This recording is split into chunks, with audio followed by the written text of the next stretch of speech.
which movie or video game, past or present, would be your dream gig as a voice actor and why? I would love the opportunity to voice a character in the Mass Effect universe. It was one of the first RPGs I played, and Jennifer Hale's performance as Commander Shepard was the first time I ever consciously realized that voice acting was a career choice. It would be very full circle for me to be in Mass Effect. If you could have the rights to any album by any artist to use in your audios, what would it be and why? I would probably choose the album Vikings Chant by Skald. I really enjoy Viking music. It's particularly difficult to find royalty-free to use in audios, so that would be part of the reason. But then I would need to write a badass Viking series to use it all properly and do it justice, so that would be fun. Question 3. Excluding English, which language would you choose to voice act in and why?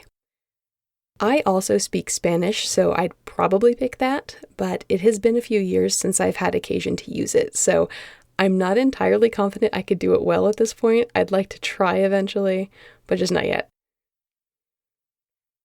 Question 4.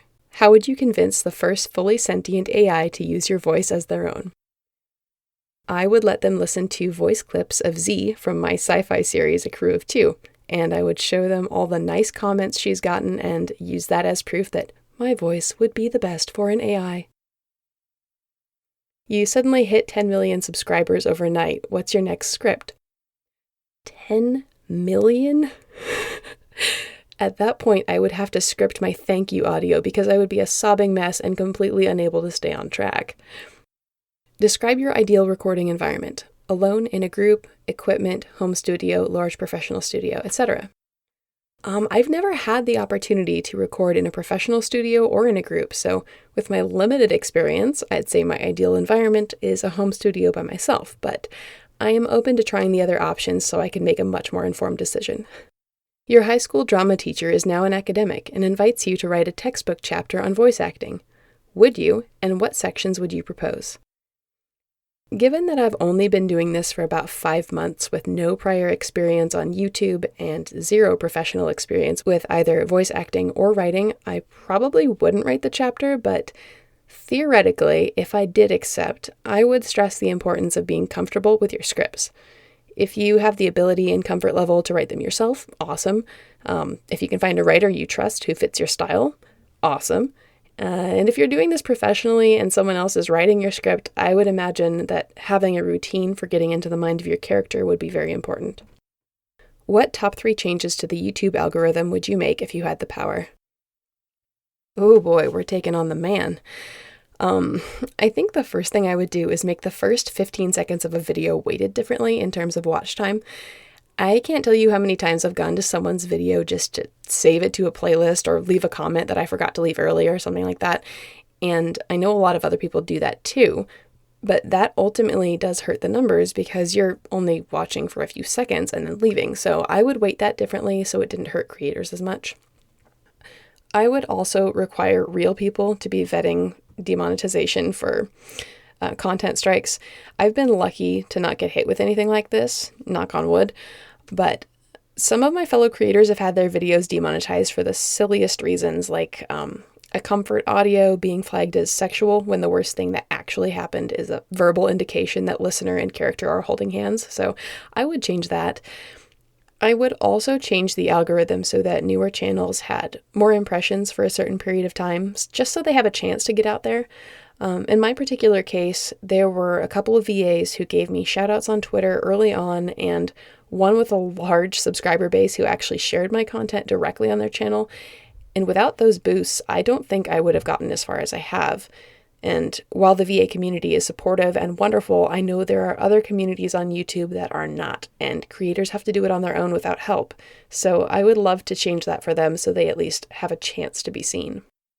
Can you describe the first time a voice actor made you feel something so strong you reacted to it? I'm going to answer this question in the context of YouTube voice actors because, to be honest, I've consumed so many movies and shows and video games that I can't remember the first time an animated character moved me to an emotional response using their voice. So, in the context of YouTube, It's early 2021. I want to say January. I was listening to the finale to the Starline series by ASMR Gav, and he did a sort of choose your own adventure ending. Listener is given 2 options, and he put out a video for each choice. I don't want to spoil it for anyone who hasn't listened yet, so go listen. I highly recommend it. But one option involves a seemingly permanent goodbye to a beloved character, and that wasn't my listener's choice, but I wanted to listen to the content anyway, and it was incredibly moving. It was the first time I cried listening to an audio.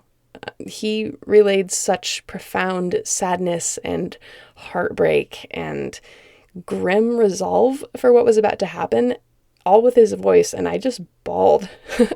I had become very attached to that character, so the way things were resolved in that ending had me messed up for a couple of days. I had to go back and listen to the other option a couple of times to cleanse the palate, as it were, so yeah.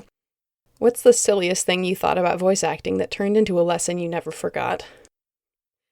Well, to set this up, I thought that I would be able to separate myself from my characters a little more, but I've found that I'm inextricably linked to each of them, in a way. So voicing a character that I'm uncomfortable with is something that kind of follows me around. I wrote a character some time ago that was incredibly fun on paper. Her story was cool. I liked her personality. I had a great time writing her, and I was excited to put her out there. But when I stepped into her skin to record, I found that it didn't fit me well. My first thought was, maybe I'll set her aside until I feel like I can wear it better.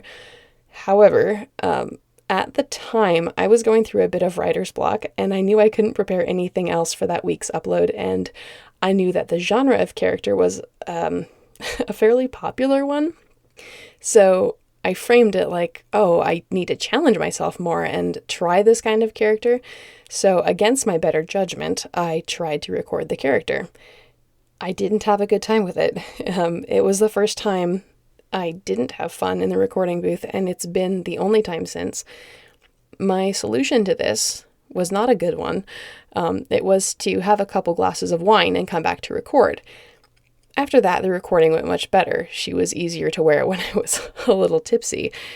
And I thought, problem solved. No. Because then I had to edit it, and I can't edit well while under the influence of alcohol, so I waited to do it till the next day, and I was incredibly uncomfortable during the entire process, but I was determined to get it done, so I did it, cringing all the way.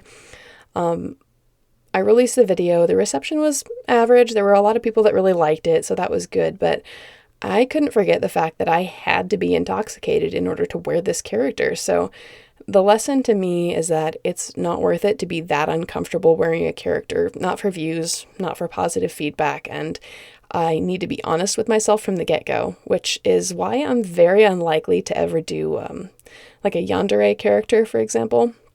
Being honest with myself is why I chose this medium as my creative outlet, and the times where I've listened to that inner voice have been the most rewarding, so that's what I'm going to keep doing.